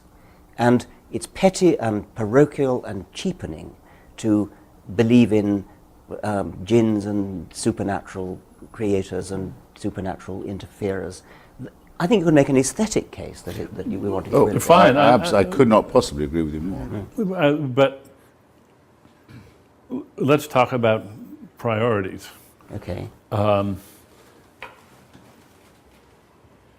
If we could just get rid of some of the most pernicious and noxious excesses, what would be the triumphs you would go for first? What would really thrill you as an objective reached? Let's look at Islam, and let's look at Islam as realistically as we can. Is there any remote chance of a reformed, reasonable Islam? Well, isn't the present savage Islam actually rather recent? Isn't it the Wahhabi? You have to go back quite a ways, I think, to get only up to a point. I mean, I think there's, and again, none of us are whether we're equipped to do it, we're not the most persuasive mouthpieces of this criticism. I mean, it takes someone like Ayaan Hirsi Ali or a Muslim scholar, someone like Ibn Waraq, to authentically criticize Islam and have it be heard by people, but especially the secular liberals of a sort who don't trust our take on this. But it seems to me you have different historical moments in the history of Islam that are distinct. One where Islam really has, you have some Muslim, you have a caliphate, or you have some Muslim country which has a reign of Islam and is unmolested, but for whatever period of time from the outside, and then Islam can be as totalitarian and happy with itself as possible, and you don't see the inherent conflict and the inherent liability of its creed. I mean, Samuel Huntington said Islam has bloody borders. It's at the borders that we're noticing this problem, and the borders of Islam and modernity at this moment, the conflict between Islam and modernity. But yes, you can find instances in the history of Islam where people weren't running around waging jihad because they had successfully waged jihad. Yeah. But then what about women in that exactly, world? the suffering of women within those borders. Even in the best of times. But there's also there's obviously some kind of syncretism, and we know quite a lot now. There have been some wonderful books, Maria Monaco's book on Andalusia, for example, on periods where Islamic civilization was relatively at peace with its neighbors and and doing a lot of work of its own on matters that were not jihadist. And I saw myself during the wars in post-Yugoslavia that the Bosnian Muslims behaved far better than the Christians, either Catholic or Orthodox, and were the victims of religious massacre and not the perpetrators of them, and were the ones who believed the most in multiculturalism. So it can happen. You could even meet people who said they were atheist Muslims or Muslim atheists, Wow. Muslim secularists in Bosnia? in Sarajevo. You could, yeah, which is Well, you which certainly is a couldn't. technical impossibility. But Right. the problem is this: whether we think, as I certainly very firmly do believe, that totalitarianism is innate in all religion, because it has to want an absolute, unchallengeable, eternal authority. In all religion. Must be so. The creator whose will can't, our comments on his will are unimportant. His will is absolute.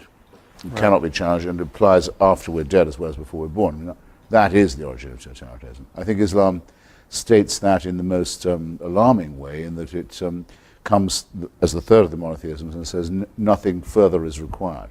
Right. This is the last. There have been previous words from God, we admit that.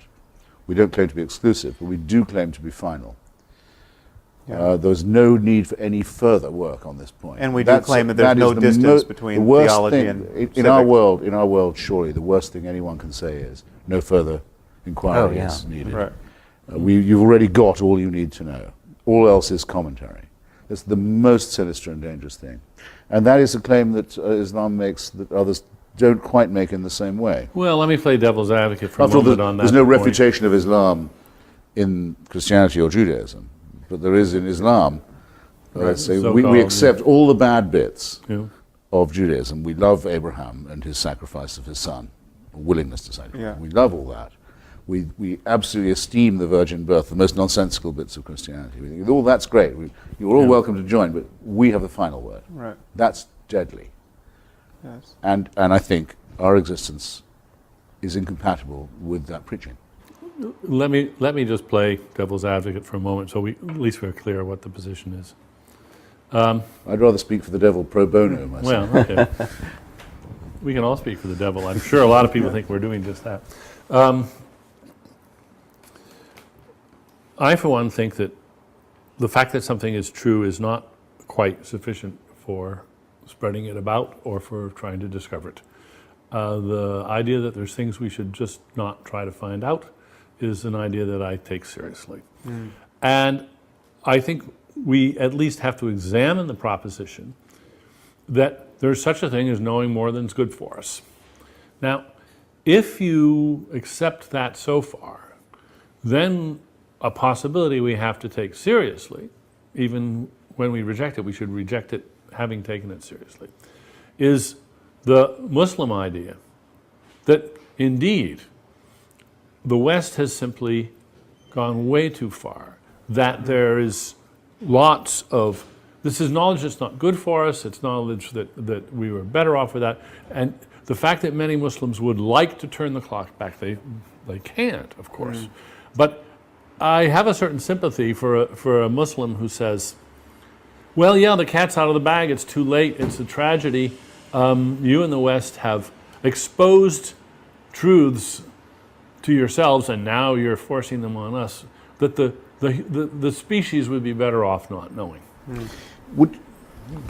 I'm absolutely riveted by what you say. I'd really love an instance, in theory or practice, of something you think we could know but could forbid ourselves to know.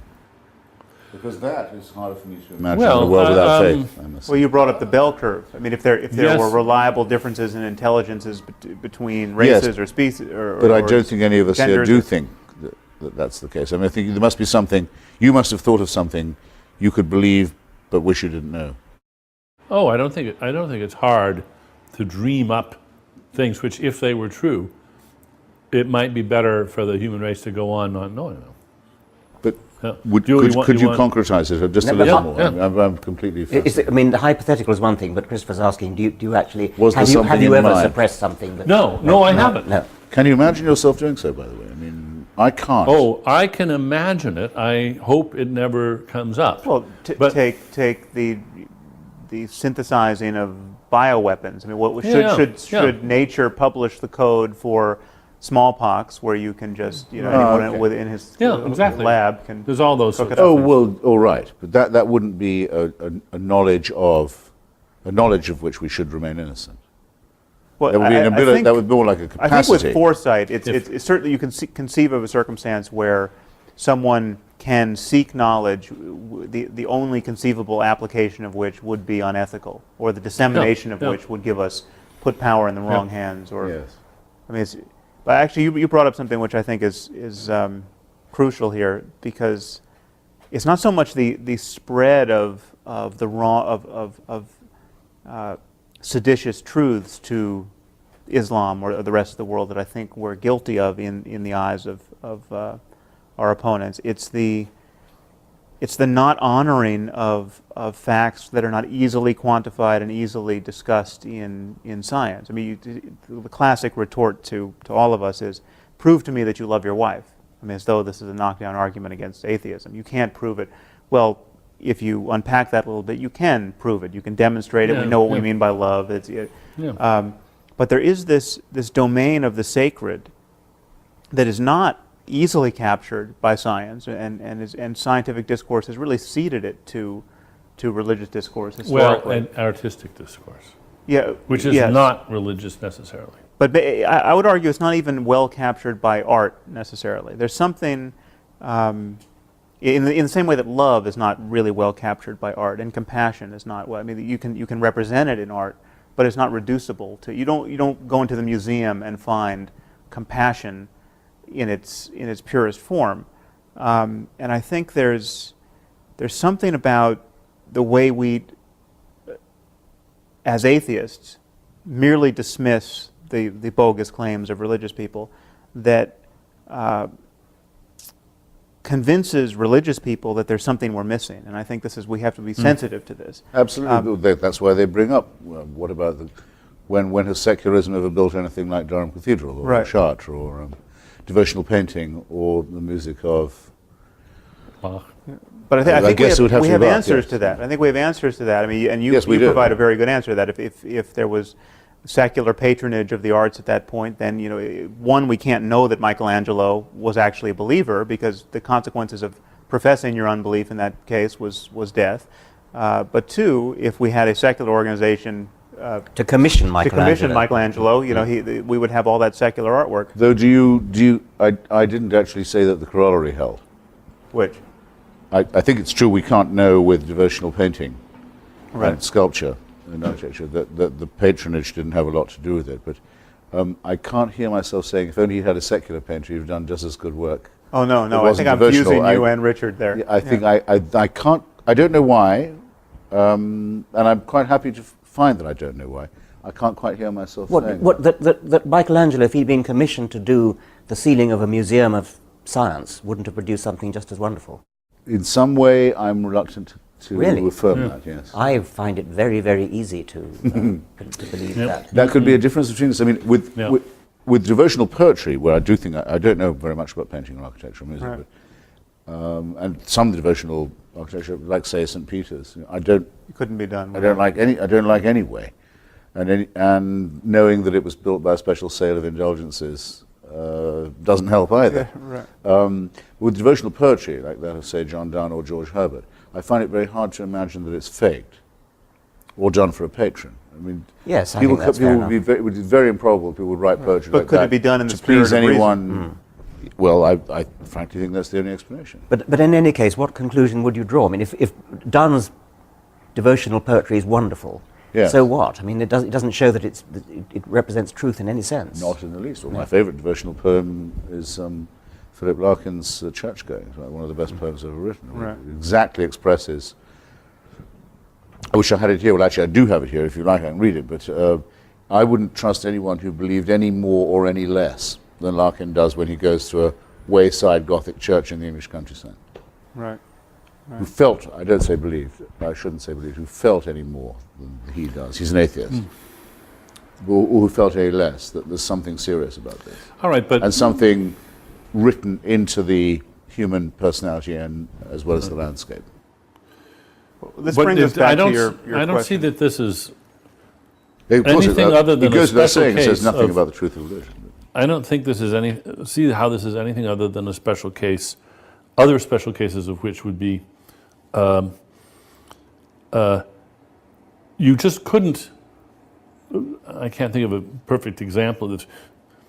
Only by being lost at sea for 2 years in a boat and then surviving that's the only way you could conceivably have written this account. It could not be fiction. Or quit smoking. And it's Yes. glorious, wonderful art, and that can be true, and we just accept that's true. And Donne's poetry, only very extreme circumstances could make it possible, and we can be grateful, perhaps, that those extreme circumstances existed and made this possible. In his case. Yeah.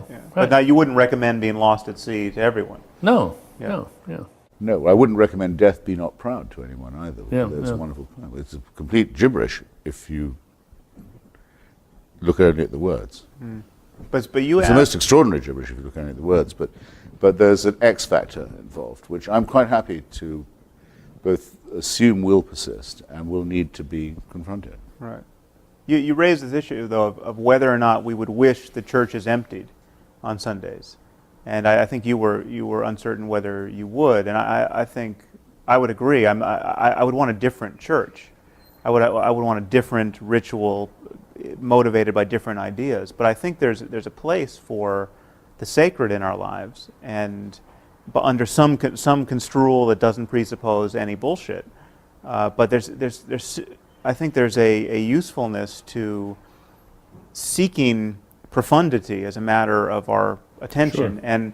And our neglect of this area, I think, as atheists, at times makes even our craziest opponents seem wiser than we are. And I mean, take someone like Sayyid Qutb, who's as crazy as it gets. I mean, Osama bin Laden's favorite philosopher, but he came out to Greeley, Colorado, I think it was around 1950, Yes. and spent a year in America, and noticed that all his American hosts were spending all their time gossiping about movie stars and trimming their hedges and coveting each other's automobiles, and he came to believe that America was or the West was so trivial in its preoccupations and so materialistic that it had to be destroyed. Now, this shouldn't be construed as giving any credence to his worldview, but he has a point. There is something trivial and horrible Yes. about the day-to-day fascinations of most of us and most people most of the time. There's a difference between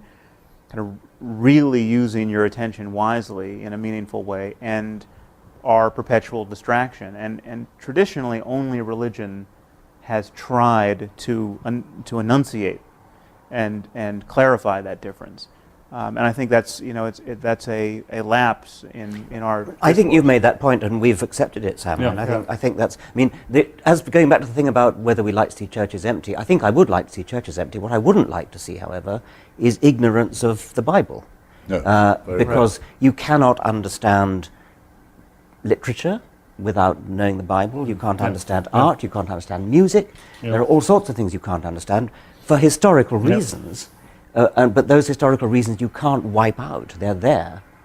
And so even if you don't actually go to church and pray, you've got to understand what it meant to people to pray and why they did it and what these verses in the Bible mean and what this... But is it only that? Just the retrospective kind of historical appreciation of our You can more than just ancestors' appreciate it. ignorance? You can lose yourself in it, just as you can lose yourself in a work of fiction without actually believing that the characters are real.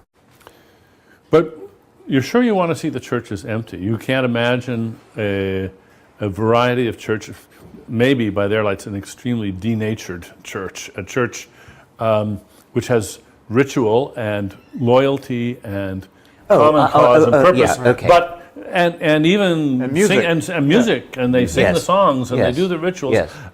But where the irrationality has simply been laundered Oh, out. okay, yeah. So you go to those places for funerals and weddings, and Yes, and you have and beautiful also poetry and perhaps music, for group solidarity, group meetings, solidarity yeah. to create some project Yeah. which is hard to get off the ground otherwise.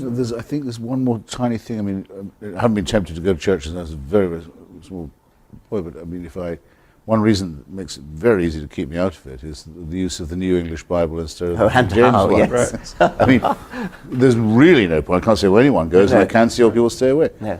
They've thrown away All the poetry, yeah. pearl richer than all their tribe. Absolutely. Right, yeah. They don't even know what they've got. It's Yeah. terrible. If I was a lapsed Catholic and I brooded about how I wanted my funeral to be, which is not something I would. You want the Latin Mass. Yes. Absolutely. Well, but, I mean, there's For another sure. issue there, which of course is that as when it becomes I want a proper intelligible, Tridentine. when it becomes intelligible, the nonsense becomes more transparent, and so if it's in Latin, it can survive much better. It's rather like a camouflaged insect. It can get through the barriers because you can't see it. And whereas when it's translated into not just English but modern English, you can see it for what it is. But now, seriously then, do you therefore delight in the fact that churches are modernizing their texts and using No, I don't. do you- It's an aesthetic point. No, I don't. yeah. No. That's the worst of both I worlds. think it seems to Yes. me. Yeah. And we should be grateful for it. We didn't do this to them. Yeah, that's right. We didn't impose this on them. They Any did it more than themselves. we, So we weren't clever enough. any more than we, Yeah. we don't blow up Shia mosques either. Yeah. We don't blow up the Bamiyan Buddhas. Bamiyan Buddhas, exactly. We don't desecrate. We would be, for the reasons given by Sophocles and Antigone, we would have a natural resistance to profanity and desecration. We leave it to the pious to destroy churches and burn synagogues or blow up each other's mosques. And I think that's a point that we might spend more time making, because I do think it is feared of us. This was my point to begin with, that we wish for a world that's somehow empty of this echo of music and poetry and the numinous and so forth. That we would be happy in a brave new world. And since I don't think it's true of any of us, No, it's not. it's a point one might spend a bit more time Yeah. making. That the howling wilderness of nothingness is much more likely to result from holy war Right. or religious conflict or theocracy than it is from a proper secularism, which would therefore, I think, have to not just allow or leave or tolerate or condescend to or patronize, but actually, in a sense, welcome the persistence of something like faith. I feel I've put it better now than I did at the nodded beginning. unintelligently there. I think. What do you mean something like faith? Yeah, and how like faith? Something like the belief that there must be more than we can know. Well, That's not fine. Dennet share. believes that. That's Yeah, not faith. sure. Yeah. I mean, we know there's more than we presently know. Well, that was my or original likely to point know. in saying if we could find a way of enforcing the distinction between the numinous and the superstitious, we would be doing something culturally quite important. Yes. When I'm told about this, well, Richard and I did this at Central Hall with Scruton and that very weird team that we debated, who kept on saying, Scruton particularly, well, what about good old Gothic spires and so forth. I said, look, I wrote a book about the Parthenon. I'm intensely interested in it. I think everyone should go, everyone should study, and so forth. But everyone should abstain from the cult of Pallas Athena. Everyone should realize that probably what that sculptural frieze that's so beautiful describes may involve some human sacrifices.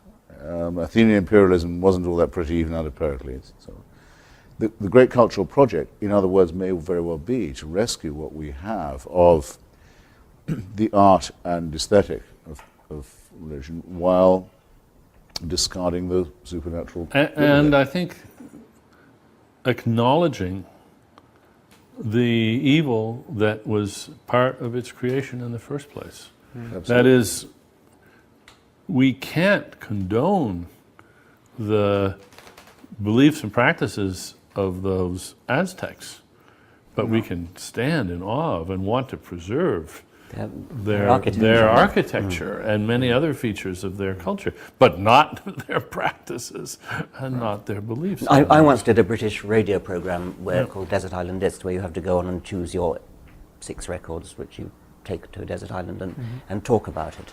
And one of the ones I chose was Bach, Mache dich mein Herz rein. Oh, yeah. It's wonderful, Beautiful sacred music.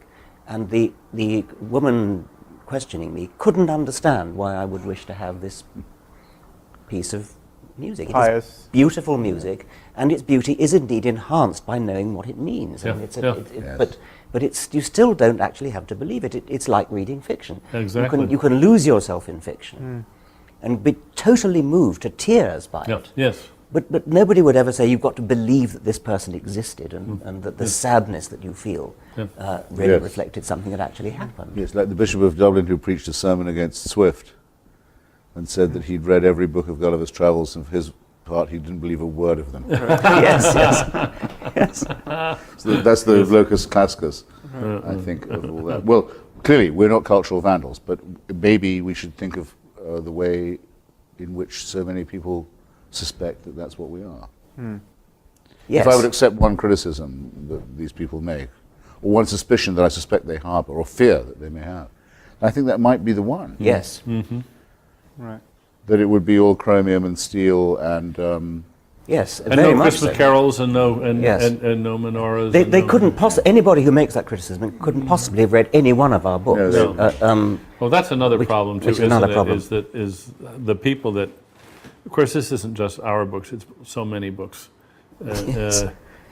People don't read them; they just read the reviews and then they decide that's what the book. we're about to have the Christmas wars again, of course, and this being the last day of September, you can feel it all coming on. But I always, whenever it comes up, when I go on any of these shows to discuss it, I say it was Oliver Cromwell who cut down the Christmas trees and forbade. It was the Puritan Protestants, the ancestors of the American fundamentalists, who it's said the Bamian Christmas Buddhas would be again. blasphemy. Yeah. Yeah. Yes. Do at least respect your own traditions, because I do. Yes. I think Yes. Cromwell was a great man in many other ways as well. Right. This is actually a pagan festival. Well, we were all outed with our Christmas trees last Yes, year. we Yeah. had our. Did I you have see not the that? slightest problem with Christmas no. trees. I don't know. No, we had our Christmas card with our Yeah. pictures of It's us. a good old Norse booze up, and why the hell not?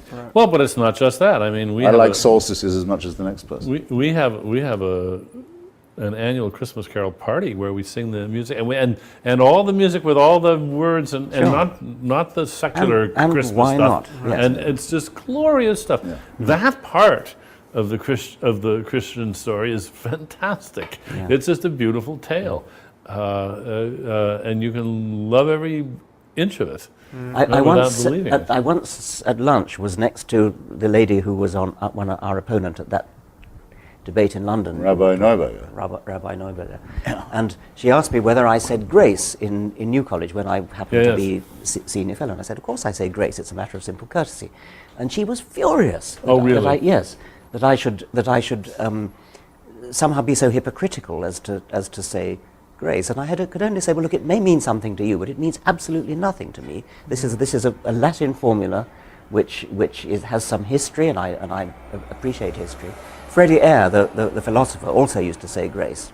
And what he said was, I won't utter falsehoods, but I've no objection to uttering meaningless statements. Yes. Good. Right, that's very good. Yeah. The Wickham professor. Yes. Wickham logic, professor, yes. yes. Professor was an old friend. Did we answer your question on Islam? I don't know. I think it's, well, I'll ask a related question. Do you feel there's any burden we have as critics of religion to be even-handed in our criticism of religion, or is it fair to notice that there's a spectrum of religious ideas and commitments, and Islam is on one end of it, and the Amish and the Jains and others are on another, and there are real differences here that we have to take seriously? Well, of course we have to take them seriously, but we don't have to do the network balancing trick all the time.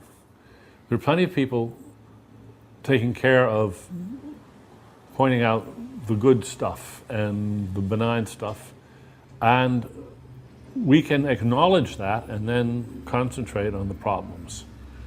That's what critics do. And again, it's, if we were writing books about the pharmaceutical industry, would we have to spend equal time on all the good they do? Or could we specialize in the problems? And I think it's very clear. I think Sam's asking But more we about... could criticize Merck if they were especially egregious as opposed to some other company. I mean, if we were focusing on the pharmaceutical industry, not all pharmaceutical businesses would be culpable in the same Yeah, way. right. Well, and Yeah. so then the question is what? Should we? Is there something wrong with? No, I Just- think you're talking at cross purposes. I think Sam's asking about whether we should be even-handed in criticising the different No, religions. yeah, And you're talking whether about all- even-handedness whether- about good versus bad. And, Whether all religions are equally bad. yes, seems to be the whether question. Islam Yeah. is worse than Yeah. Christianity or I mean, it seems to me that we fail to enlist the friends we have on this subject when we balance this. I mean, it's a tactic. It's a media tactic, and in some sense, it's almost an ontological commitment of atheism to say that all faith claims are in some sense equivalent. You know, the media says the Muslims have their extremists, and we have our extremists. We have jihadists in the Middle East, and we have There's an imbalance there. people who kill Yeah. abortion doctors, Yeah. and it's just not a real equation. I mean, the Right. mayhem that's going on under the aegis of Islam just cannot be compared to the fact that we have two people who a decade kill abortionists, and so I think my commitment. I mean, this is one of the problems I have with the concept of atheism. Is I just think it hobbles us in this discourse where we have to seem to kind of spread the light of criticism equally in all directions at all moments, and I think we could, on any specific question, have a majority of religious people agree with us. I mean, a majority of people in this country, in the United States, clearly agree that the doctrine of martyrdom in Islam is appalling and not benign and liable to get a lot of people killed and worthy of criticism. Likewise, the doctrine that souls live in petri dishes. Even Christians, even 70% of Americans don't want to believe that in light of the promise of stem cell research. So it seems to me once we focus on particulars, we have a real strength of numbers, and yet when we stand back from the ramparts of atheism and say it's all bogus, we lose 90% of our neighbors. Well, I'm sure that's right. On the other hand, my concern is actually not so much with the evils of religion as whether it's true. And I really do. I mean, I care passionately about that. The fact of the matter is there, as a matter of fact, a supernatural creator in this universe, and I really care about that. And so, although I also care about the evils of religion, I'm prepared to be even-handed because they all make this claim, which seems to me equally. Yes. I would never give up the claim that all religions are equally false. And for that reason, because they're false by preferring faith to reason, latently at least equally dangerous. But equally false, but surely not quite equally dangerous because No, latently I think so. Because latently maybe. because of the surrender of the mind. Yeah. The surrender of the mind, the eagerness to discard the only thing that we've got that makes us higher primates, the faculty of reason. That's always deadly. And always, I'm not sure. I think It's potentially the Amish can't hurt me, but they can sure hurt the people who live in their community. They have a little totalitarian. But not quite in the same system. way. The Dalai Lama claims to be a god king of hereditary monarchy and inherited godliness. It's the most repulsive possible idea, and he runs a crummy little dictatorship in Dharamsala. Right. And it would be worse, and praises the Indian nuclear tests, it would be worse. It's only limited by his own limited scope. But if you added the same evil jihad to that, you would be more concerned. Well, look, every time I've ever debated with Islamists, they've all said, you've just offended 1 billion Muslims, as if they spoke for them. Right. As if there's a definite threat to this menace, a military tone to what they say. In other words, if they'd said, you've just offended me as a Muslim, it doesn't sound quite the same, does it? If they were the only one who believed in the Prophet Muhammad. No, it's 1 billion. And by the way, what's implied in that is watch out. Right. I don't care. If there was only one person who believed that the Prophet Muhammad had been given dictation by the Archangel Gabriel, I'd still say what I was saying. Right, but you wouldn't lay awake And at it would night. be just as dangerous that they believed that, yes. It would, because it could spread. The belief could become more but general. It has, in the case of Islam, it has spread and is spreading, and so its danger is not only potential but actual. I So- can see no Yeah. contradiction. Yes, but We're over talking about space and different over things. space and time, all I think is tremendously evens out. I mean, I didn't expect, I'm sure neither did you, in the 60s that there would be such a threat from Jewish fundamentalism. Relatively small numbers, but in a very important place, strategic place, and deciding to try and bring on the Messiah by stealing other people's land and trying to bring on the end. Yeah. It's numerically, it's extremely small. Right. But the consequences that it's had have been absolutely calamitous. And we didn't used to think, actually, of Judaism as a threat in that way at all, Yeah. until the Zionist movement annexed the Messianic, or fused with it, because the Messianists didn't used to be Zionists, as you know. So you never know when it's going to be next. Well, that I I certainly agree. agree. I'm not likely to have my throat cut at the supermarket by a Quaker. Yes. But the Quakers do a lot of the work by saying we preach non-resistance to evil. Right. That's as wicked a position as you could possibly hold. Given the right I context. mean, what yeah. could be more revolting than that? Say, you see evil and violence and cruelty and you don't fight it. Yeah, they're free riders. Yeah. Okay. Read Franklin on what the Quakers were like at the crucial moment in Philadelphia when there had to be a battle over freedom, and see why people despised them. I would have then said that Quakerism was actually quite a serious danger to the United States. So it's a matter of space and time. But no, they're all equally rotten, false, dishonest, corrupt, humorless, and dangerous. In the It's last true. I instance. mean, there's one point you make here that I think we should say a little more about, is that you almost can never quite anticipate the danger of unreason. I mean, when your mode of interacting with others and the universe is to affirm truths you're in no position to affirm, the liabilities of that are potentially infinite. I mean, you just don't know. So to take a case that I raised a moment ago, stem cell research, you don't know going in that the idea that the soul enters the zygote at the moment of conception is a terrible idea. I mean, it seems a totally benign idea until you invent something like stem cell research, where it stands in the way of incredibly promising, life-saving research. And so there's something about dogmatism which you can almost never foresee how many lives it's going to cost, because its conflict with reality just erupts. Well, that's why I think of the moment where everything went wrong is the moment when the Jewish Hellenists were defeated by the Jewish Messianists, the celebration now benignly known as Hanukkah. So as it can not clash with Christmas. That's where the human race took its worst turn. There's a few people, but they re-established the animal sacrifices, the circumcision, and the cult of Yahweh over Hellenism and philosophy, and Christianity is a plagiarism of that. Christianity would never have happened, and nor would Islam. Right. No doubt there would have been other crazed cults and so forth, but there might have been a chance to not destroy Hellenistic civilization. Well, it's not a matter of numbers.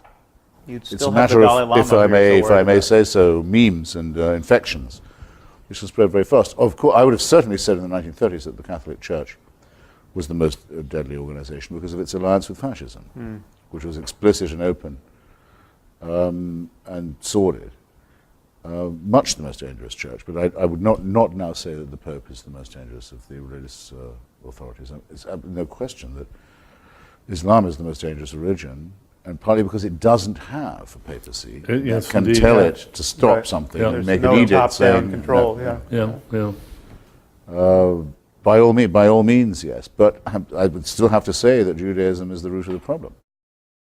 Although it's only the root of the problem in light of the Muslim fixation on that land. If the Muslims didn't care about Palestine, we could have the settlers trying to usher in the Messiah all they want. There'd be no issue. It's only the conflict of claims on that real estate. This is just to say that Well, both sides are both sides fixated on that. are at fault, but the only reason why 200,000 settlers could potentially precipitate a global conflict is because there are 1 billion people who really care whether those settlers tear down the Al-Aqsa Mosque. Which it's their dream to do. Yeah. Because they have the belief that one part of the globe is holier than another, Right. than which no belief could be more insane or irrational or indecent. And so just a few of them holding that view and having the power to make it real is enough to risk a civilizational conflict which civilization could lose. I mean, I think we'll be very lucky if we get through this conflict without a nuclear exchange. Actually, I think that's a very good topic. What are our most grandiose hopes and fears here? I mean, what do you think reasonably could be accomplished in the lifetime of our children? What do you think the stakes actually are? And how would you get there? Yeah, I mean, is there something we can engineer apart from just mere criticism? I mean, are there like practical steps? I mean, what with $1 billion could we do to affect some significant change of ideas? Is there any practical? I feel myself on the losing side politically and on the winning side intellectually.